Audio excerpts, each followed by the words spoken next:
Hey everybody, it's Rick out here at the NJP Ranch looking at the 2x3 foot Hammer Valley Model Railroad is what we're working on here today. And some of you guys wanted to see the videos of when I first built the whole thing from the ground up, basically. So let's rewind this thing all the way back to July of 2020. And we're going to start things off with the workshop on a rainy Saturday at the bandsaw. I had a whole bunch of 1x4s laying around, and I really didn't need lumber that big. I didn't need 4-inch support on it. 2-inch would be perfectly fine. So instead of going out and buying a bunch of 1x2s, I just took the 1x4s and went to the bandsaw and ripped them down to 1x2s. Simple as that. So, and it worked out very well. And I suppose you're asking why use the bandsaw instead of a table saw. Ripping them down like that on the bandsaw is actually safer. You don't have any chance of a kickback. And yeah, I know my hand was real close to the blade there, but really wasn't in any danger. Trust me, I treasure my hands. So that was a perfectly fine move there. But I took a whole bunch of those 1x4s, ripped them down to 1x2s, and ended up with some really usable stuff. You'll notice I left some of the defects in. And the reason for that is that it's simple. I'm going to be cutting them to size, and I can just cut the defects out. And some of the defects were only showing on one side of the board, as you can see there. And if you turn the board over, it looks perfectly fine. So, yeah, I used them up like that. And there is, like I said, a whole bunch of 1x2s that are ripped out of the 1x4s. Just wanted to make sure I had enough material. You know, resetting the bandsaw to the exact dimensions could be kind of a tedious thing. So I made sure that I had plenty of lumber on hand to rip down to size. And it worked out pretty good. As you can see, I got quite a stack of 1x there. And like I said, some of the defects will have to be cut out. You know, that was kind of a junky one there. But these days you have to, whatever lumber you can get, you got to get your hands on it, and you got to deal with it. So fortunately, they were straight. They're not bent, swept, or bowed or anything like that. So there's the whole stack of them ready to go. And as you can see, I'm eyeing them up to make sure that they're all cut straight and smooth. I think the bandsaw did a really good job on them. So let's go to another day now. We're going to work on the chop saw here, cutting everything to length. You can see me cutting some of the defects out. And no, I did not cut it with a tape measure on it. I measured it, and I measured it to the edge of the blade. Now we're going to do the cut. And plug your ears. It could be loud. There we go. All right. I didn't try to talk over the saw. Then cutting another piece, and then I put a stop block up, which you'll see in just a moment here. And I'm doing a lot of jump cutting here, but there's the little stop block thing there. That way I cut a whole bunch of pieces all to the exact same size and not have to worry about measuring every single one of them, because I needed a whole bunch of those cross pieces like that. As you can see, I'm cutting a lot of pieces there. So for production work, that's the way you do it. You just set up a stop block and cut them like that. So chop saw comes in very handy for doing this kind of stuff. So now we're outside. I just got a couple pieces of plywood laying out here. Now what I'm showing building here was not the 2x3 foot. This is actually a 30-inch by 48-inch layout that I was working on, and that one never really came to fruition. The layout's there, but I just don't have the room for it right now. So there I'm laying out the cross pieces, as you saw me chopping on the chop saw a little while ago. And just getting everything all lined up and squared away, and making sure that it's all going to... And now this is a rather interesting thing. This is what a Craig jig, and what it is a cabinet maker's joint, but I use these in all kinds of different applications.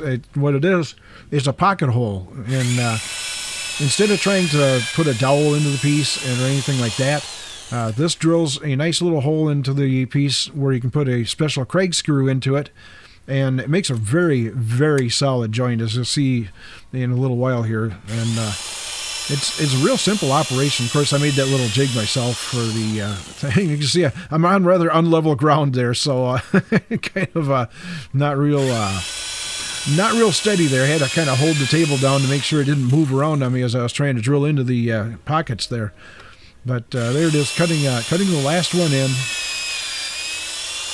And I had music playing in the background, so you're probably not going to hear a whole lot of what was going on here with the video. But there's a look at the pocket screws. The screws go into those, and you'll see how they go in a couple of minutes here. But very, very handy setup, and I had a whole bunch of those to do. And again, this is a good setup for a production type of run. because all the, everything is set, the jig is ready to go, and you just do one after another, and the next thing you know, you got a whole stack of cross pieces all cut and all drilled out and ready to go to the next phase of the operation, which is the assembly area, which is actually the same area where I was working, but we'll say it's a different area just because it's a different camera view. Now you can see I've got the board sitting here, and I'm getting ready to lay out the pieces, and you see I've got marks on there to mark where the piece is going to go on that cross piece. And they're putting the little 90-degree angulation adaptification thing on the end of it, and those are real handy. It holds it at a complete right angle, and as you'll see here, I'll give you a little show up there. It holds it in place, and all I have to do now is just clamp it in and shoot a couple screws into it, and job done. And yeah, I decided probably should clamp that down to the table so it doesn't flop around on me as I'm trying to work on it. So yeah, sometimes it's a safety thing. You just have to do that. And now I'm clamping the corner to make sure it doesn't move one way or the other. It's not going to move vertically or horizontally, laterally, or whichever way you want to call it. And as you can see, I'm shooting in the first Craig screw on there, and there's two of them on each end of that. So I had to move the clamp out of the way to get the second one in there. But once the first one's in there, it's going to hold. But the second one's in there just as kind of a secondary thing, just to make sure it's not going to come apart on you. Because the worst thing you can have is your framework falling apart on you. So, yeah, let's put all those in there. I didn't show putting all of the screw joints in there. They basically unclamped it and flipped it around a few times to make sure they're all in there. Then I put the cross bracing in there. And now you can see I'm setting up the Craig jig in a little bit different configuration. And this is actually to bolt the top down, to screw the top down, basically. And instead of drilling holes through the top into the bracing, I actually drill through the bracing and then shoot the screw through that into the top to hold it in place. And no better way to do it than with the Craig screws. I know I'm a walking advert for the Craig screws, but I really do believe in those. You can see how precisely I get it all set up just right. You don't want to have it too far because then the screw will poke through the top of the board, but you don't want to have it too shallow because then it won't hold. So you get it just right, and then shoot the screw in there. And I did that many times. Didn't show you all of that either, but getting ready to put the top on it. This is getting real close to completion here, at least this phase of it.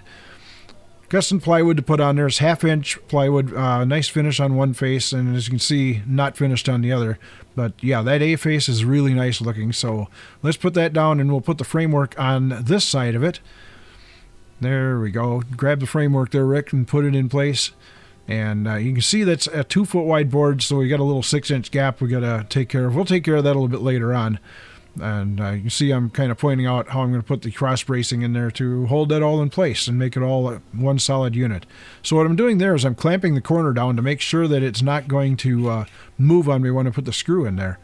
And they're just kind of going around the perimeter, putting the screws in. And then I went down through the center braces, put the screws into those.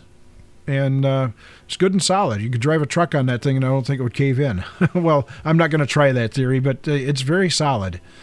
So we need the little 6-inch piece, and here's the way to let's fire the saw up. Let's cut this thing.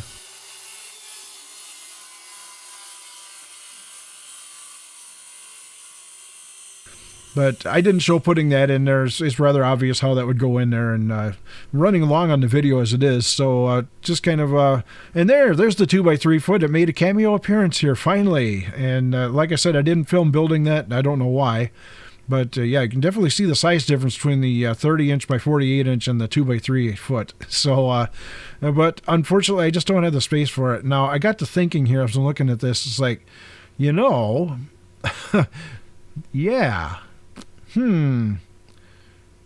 That's an interesting thought. Gosh, if I just had the room. If I only had the room for that. The nice little L-shaped layout. Yeah, one can dream. One can definitely dream. Anyway, the video seems to be running a little bit longer than I intended it to, and I'm going to have to split this into parts, I think. So we're going to wrap this up on this for part number 1 as we look at the little L-shaped dream layout. Ideas, all kinds of ideas going on there. But anyway, stay tuned for part 2. We'll get to the construction of the 2x3 foot Hammer Valley Model Railroad here on the NJP network. So, of course, as always, until we talk again, whatever it is in life you do, keep on doing what it is you do.